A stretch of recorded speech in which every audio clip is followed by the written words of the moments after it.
बिस्मिल्लाहिर्रहमानिर्रहीम। हुज़ूर सल्लल्लाहु अलैहि वसल्लम के चेहरे के बारे में अर्ज़ किया था, बतलाएँगे।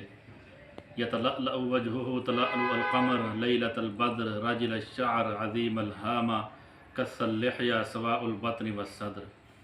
फरमाया हुज़ूर सल्लल्लाहु अलैहि वसल्लम का चेहरा 14वीं रात के चाँद से ज़्यादा खूबसूरत था।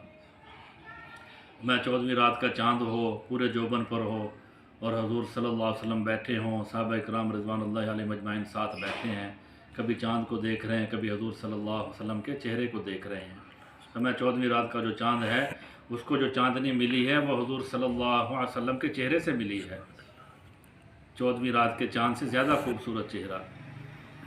और फिर फरमाया रजिल अश-शअर, घुंघराले बाल हुज़ूर सल्लल्लाहु अलैहि वसल्लम के, बिल्कुल सीधे नहीं थे और बिल्कुल ज़्यादा खमदार भी नहीं थे। घुंघराले बाल, हल्के बाल खाए हुए। और बालों की सुन्नत आप वसल्लम की देखा, आसानी से मांग निकल जाती है तो कंघी से मांग को निकाल लेते थे, अगर ज़रूरत महसूस ना होती तो मांग को नहीं निकालते थे। और फिर फरमाया पेशानी के ऊपर एक रग थी, गुस्से के वक़्त वो फुड़कती थी तेज़ तेज़।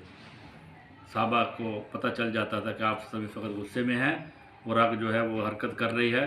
तो वैसे तो अदब करते थे, इससे फिर वो ज़्यादा अदब करते थे।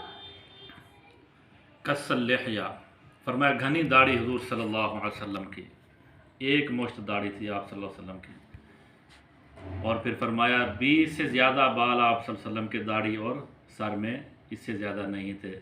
बाद रिवायत में 17 भी आता है, बाद में 20 आता है। ये आप सल्लल्लाहु अलैहि वसल्लम का चेहरा। और नाक बिल्कुल सीधा था और गाल जो थे आप सल्लल्लाहु अलैहि वसल्लम के ना ज़्यादा भरे हुए थे, ना बिल्कुल पिचके हुए थे।